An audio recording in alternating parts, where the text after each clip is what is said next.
Good morning students, that class is related to international trade. ये जो class संबंधित है वो अंतर्राष्ट्रीय व्यापार में, और जो पिछली वीडियोज़ में आप लोगों को बताए, पिछले लेक्चर्स में यहाँ पर जो है आप लोगों को मीनिंग डेफिनेशन बताए, क्या होता है अंतर्राष्ट्रीय व्यापार का अर्थ, परिभाषा क्या होती है। और जो नेक्स्ट लेक्चर है lecture number 5, that is related to nature और features of the international trade. ये जो आपका लेक्चर संबंधित है वो विशेषताओं से संबंधित है। अंतर्राष्ट्रीय व्यापार की कौन कौन सी हैं जिस पर कि आप लोगों का पूरा इंटरनेशनल ट्रेड एंड टैरिफ का जो है पूरा सिलेबस बेस्ड है। तो चलिए आइए देखते हैं कौन कौन से इसकी विशेषताएं हैं इंटरनेशनल ट्रेड की। तो सबसे पहला आपका है between two or more country or nations. जो भी अंतर्राष्ट्रीय व्यापार होता है वो दो या दो से अधिक देशों के बीच में होता है। जैसे इंडिया अमेरिका के बीच में ट्रेड, इंडिया साउथ कंट्री जो आपके हैं खाड़ी के जो देश हैं, इंडिया चाइना के बीच में, इंडिया नेपाल, इंडिया भूटान, तो ये सब किसके एग्जाम्पल हैं? Between two or more countries. तो इसको बोला जाएगा इंटरनेशनल ट्रेड। और अगर अपने ही कंट्री में हो केवल और केवल तो उसको हम डोमेस्टिक ट्रेड बोलते हैं, इंटरनल ट्रेड बोलते हैं, घरेलू व्यापार या राष्ट्रीय व्यापार के नाम से जानते हैं।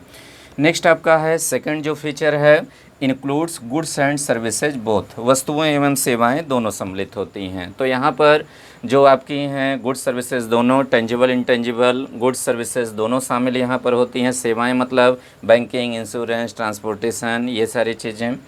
नेक्स्ट आपका है थर्ड जो है आपका मोस्ट इम्पॉर्टेंट है, जहाँ से कि आपका क्वेश्चन भी बनता है 20 मार्क्स में, नेक्स्ट यूनिट में, ये सिलेबस में आपके है। पेमेंट इन इंटरनेशनल और फॉरेन करेंसी। अंतर्राष्ट्रीय व्यापार में जो भुगतान होता है वो डोमेस्टिक कंट्री में की मनी में नहीं होता है, करेंसी में, ये हमेशा इंटरनेशनल करेंसी में होता है। पेमेंट हमेशा आपको किस में करना पड़ेगा? डॉलर में करना पड़ेगा। डॉलर में आपको भुगतान करना पड़ेगा इंटरनेशनल करेंसी में, अंतर्राष्ट्रीय मुद्रा में। नेक्स्ट जो है आपका है जो फीचर है financing by international financial institutions, international financial organisation. जो अंतर्राष्ट्रीय व्यापार का जो वित्तीयन होता है वो किसके द्वारा होता है? अंतर्राष्ट्रीय संस्थाओं के द्वारा, अंतर्राष्ट्रीय मौद्रिक संस्थाओं के द्वारा। और जो इसकी फाइनेंसिंग होती है इंटरनेशनल ट्रेड की, specially for the balancing the international trade off the countries, उसके लिए एक ऑर्गेनाइजेशन बनाया गया है, उसका नाम है IMF, इंटरनेशनल मॉनेटरी फंड, अंतर्राष्ट्रीय मुद्रा कोष। तो कब बनाया गया था? 1945 में बनाया गया था, 1945 में बनाया गया था। इसका हेड ऑफिस कहाँ पर है? वाशिंगटन में है, अमेरिका में है। दूसरा जो ऑर्गेनाइजेशन है जो कि इंफ्रास्ट्रक्चरल डेवलपमेंट के लिए, फैक्ट्री इस्टेब्लिशमेंट, इंफ्रास्ट्रक्चरल डेवलपमेंट, इन सब के लिए जो जो बनाया गया है इंटरनेशनल फाइनेंशियल इंस्टीट्यूशन, उसका नाम है वर्ल्ड बैंक, जिसको IBRD के नाम से भी जानते हैं, international bank for reconstruction and development. तो इंफ्रास्ट्रक्चरल डेवलपमेंट के लिए लोन देता है। इसको भी इस्टेब्लिश किया गया था 1945 में।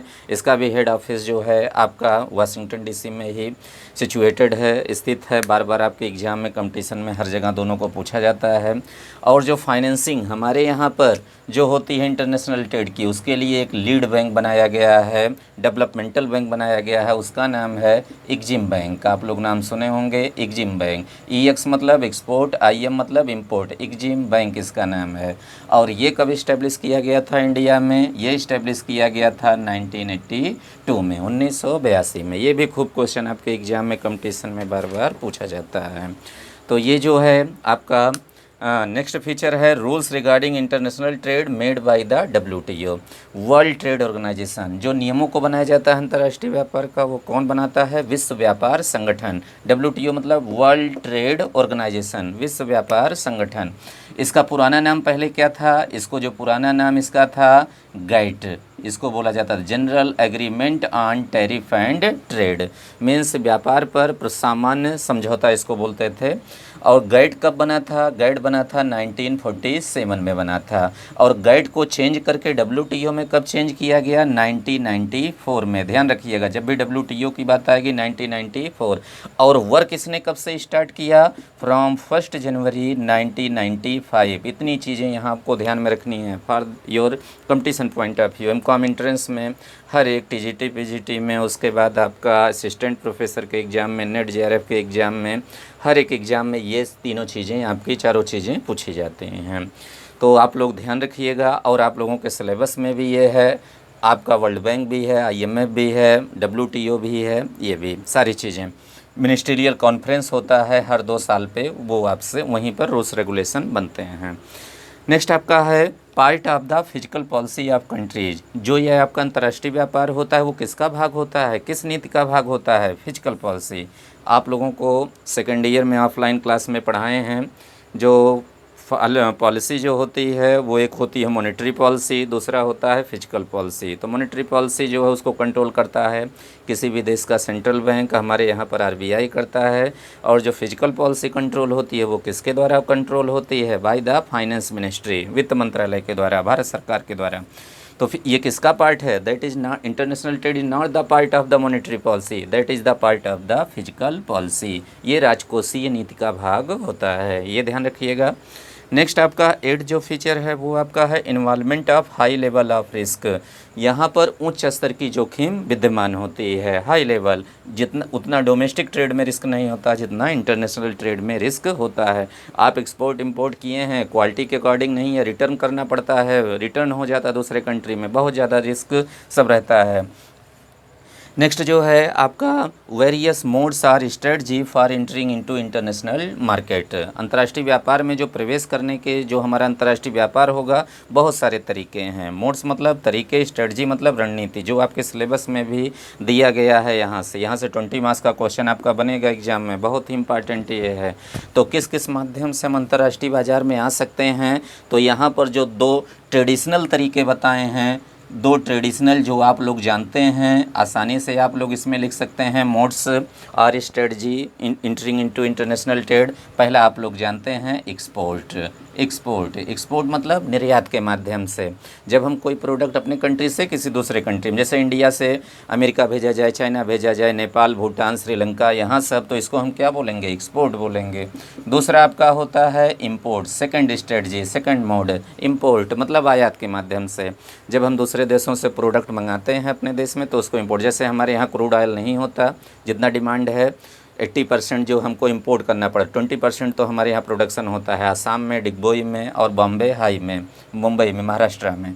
तो जो तरीके हैं, मोड्स जो हैं, स्ट्रेटजी हैं, कौन कौन से तरीके? Most traditional, export and import. ये लोग आप लोग ये आसानी से याद कर सकते हैं, ये नहीं भूलेंगे।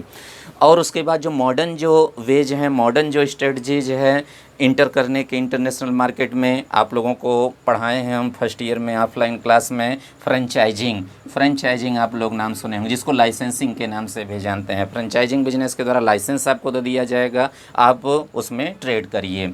और उसके बाद जो मोस्ट पॉपुलर जो एक नाम है प्रेजेंट टाइम में हर एक देश का, जिस पर कि इकोनॉमिक डेवलपमेंट जो बेस्ड होता है फॉरेन मनी पर, और वो किसके माध्यम से आप कर सकते हैं? FDI, जो आप नाम सुनते हैं, फॉरेन डायरेक्ट इन्वेस्टमेंट, प्रत्यक्ष विदेशी निवेश के माध्यम से। उसके बाद जो है बहुत सारे मेथड हैं, टर्नकी प्रोजेक्ट हैं, और सब सारे मेथड्स हैं।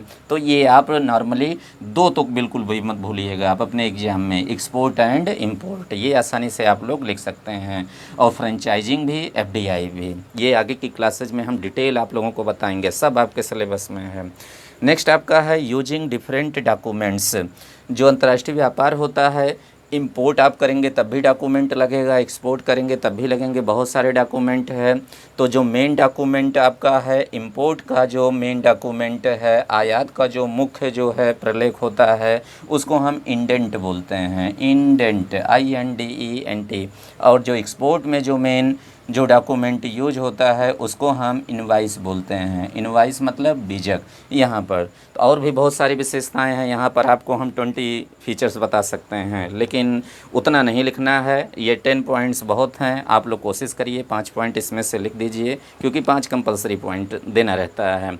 उससे ज़्यादा जितना याद हो जाए वो आप इसमें लिख सकते हैं। जैसे अदर जो आप इसमें जोड़ सकते हैं, इसके 2 टाइप होते हैं इंटरनेशनल ट्रेड के, एक फ्री ट्रेड होता है, एक एग्रीमेंट बेस्ड ट्रेड होता है। फिर आप इसमें बता सकते हैं international trade totally different from the domestic trade, ये राष्ट्रीय व्यापार से, घरेलू व्यापार से पूर्णतः भिन्न होता है, ये आप इसमें बता सकते हैं। तो ये जो है आपके फीचर्स हैं जिस पर कि आगे के सारे टॉपिक्स बेस्ड हैं, जो कि बहुत ही इम्पॉर्टेंट हैं। सीक्वेंस में आप लोग इसको याद कर लीजिए, आपके एग्ज़ाम के पॉइंट ऑफ व्यू से सारे फीचर्स बहुत इम्पॉर्टेंट हैं। और इसके बाद जो है नेक्स्ट क्लास जो रिलेटेड रहेगी वो आपका रहेगा स्कोप ऑफ इंटरनेशनल ट्रेड। तब तक के लिए आप लोग इसको तैयार कर लीजिए, नोट कर लीजिए, और नेक्स्ट क्लास कुछ देर में आएगी। तब तक के लिए थैंक यू क्लास।